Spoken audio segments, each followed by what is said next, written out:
न्यायी साहब, अभी मौलाना फजल रहमान कह रहे हैं कि बड़ा अफसोस कर रहे हैं कि आज के माहौल में नवाज शरीफ की ज़रूरत थी, वो सामने नहीं आए। फिर आज मुस्तफा खोकर साहब भी कह रहे हैं कि मियां नवाज शरीफ की कमी महसूस हुई, उनकी खामोशी जो है इतने अहम मुद्दे के ऊपर, नेशनल सिक्योरिटी के ऊपर से बहुत सवालात को जन्म लिया है। फिर वो बता भी रहे हैं भारत से ताल्लुकात जो थे नवाज शरीफ, आप इसको किस तरह देखते हैं? क्या ज़रूरत थी मियाँ साहब की, या वो नहीं आया, उनको आना चाहिए था, उनकी जिम्मेदारी थी ये?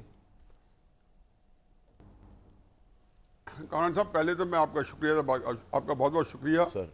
मैं जो है जो मुस्तफा खोकर साहब हैं या तारिक फजल चौधरी साहब, दोनों की इंटेलेक्ट का दोनों इंतहाई मुअज़्ज़िज़ जो है ना, इन रियल स्पिरिट जेंटलमैन है। और मुस्तफ़ा बड़ी एक जो है जिसको कहने सलीकी की बात करते हैं, लेकिन थोड़ा सा आज उन्होंने बात की उसमें थोड़ी सी मेरा ख्याल है मैं उसमें एक उनको दूसरा जाविया दूँ कि मुस्तफा साहब, ये जो मोदी का नवाज शरीफ साहब के घर आना, ये पाकिस्तान के लिए इससे ज़्यादा इज़्ज़त का मकाम नहीं हो सकता था। इसमें कुछ साजिश नहीं हुआ करती ना। मैं ये अजीब व गरीब है कि एक जो कई सियासी लीडरों ने, आप नहीं है, मैं नहीं हूँ और बाकी भी नहीं है, लेकिन कुछ पाकिस्तान के सियासी लीडरों ने सियासी सस्ती शोहरत के लिए गलियों में इस नैरेटिव को घुमाया, यानी कि जिस बंदे ने हमारे वज़ीर-ए-आज़म के घर आए तो वो इनफैक्ट पाकिस्तान के घर आया है, वो किसी इंडिविजुअल के घर कोई वज़ीर-ए-आज़म नहीं जाता। और दुनिया के 7-8 मुल्क हैं जिनके सरबरान बहुत अहम है, जिसमें रूस है, चीन है, सऊदी अरब है, ईरान है, हिंदुस्तान है, अमेरिका है। ये 7-8 तो मुल्क हैं टोटल। ये जब जाते हैं तो पूरी दुनिया में हेडलाइन लगती है। तो मेरा ख्याल है कि वाजपेयी अगर आए, नवाज शरीफ लेके आए हैं, या मोदी उनके घर आए हैं, तो और या मोदी को उन्होंने बुलाया, क्योंकि इसी जगह पे, इसी असेंबली के फ्लोर में, जिसमें शायद आप भी बैठे होंगे किसी उस वक्त, जब इमरान खान साहब कहते थे कि मैं मोदी को फ़ोन कर दूं, मेरा फ़ोन नहीं उठाता, तो आया हमें ऐसा वज़ीर-ए-आज़म चाहिए, ऐसा सरबराह चाहिए। तो ये मेरा ख्याल है ये तो हमें, तो फिर आज तो बड़ा सवाल है कि फिर आज नवाज शरीफ क्यों नहीं बोले?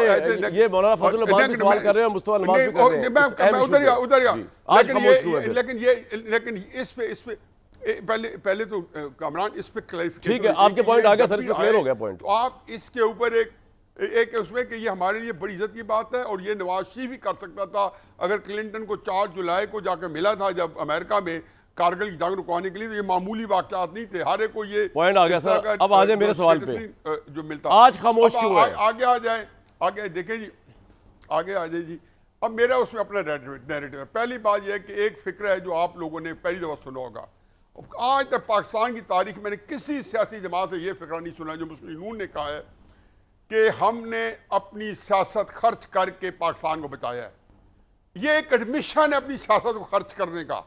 मेरा ख्याल है कि कभी कोई सियासी जमात इस तरह एलामिया जारी नहीं करती कि हमने अपनी सियासत की कॉस्ट पे हमने एक पोलिटिकल कैपिटल दिया है, यानी कि वो ये मान चुके हैं कि हमने अपनी सियासत खर्च कर चुके हैं। अब ये फिर ना कहें कि उनकी सियासत को रह गई है, क्योंकि ये सर ये तो नेशनल इशू था, इसका सियासत से क्या ताल्लुक है? दर्जनों दफा नहीं, मैं बता रहा हूँ ना जी, आप मेरी ये बात तो सर कल जो बहुत ओवर इंटेलिजेंट है उनसे बात करनी बड़ी मुश्किल होती है। आप बात की तय तक मैं अभी सतह पे फिर होता हूँ। अच्छा सर, अब कहने की बात यह कि नवाज शरीफ साहब जब से आए हैं आज तक उसका ये इशू भी कि वो पूरी पाकिस्तानी सियासत से उनकी एक लातल्की है, एक एपैथी है। यानी कि मुझे एक छोटा मिसाल जरूर देने दें कि जब वो आए तो उन्होंने इलेक्शन कैंपेन नहीं चलाई, 2-4 जलसे जो है वो जो घुंगलुओं पे मिट्टी झाड़ के कोई नवाज शरीफ ने 8-10 इलेक्शन के टिकट दिए, लेकिन जिस तरीके से इस दफ़ा टिकट दिए कि 22 दिसंबर जो है आपकी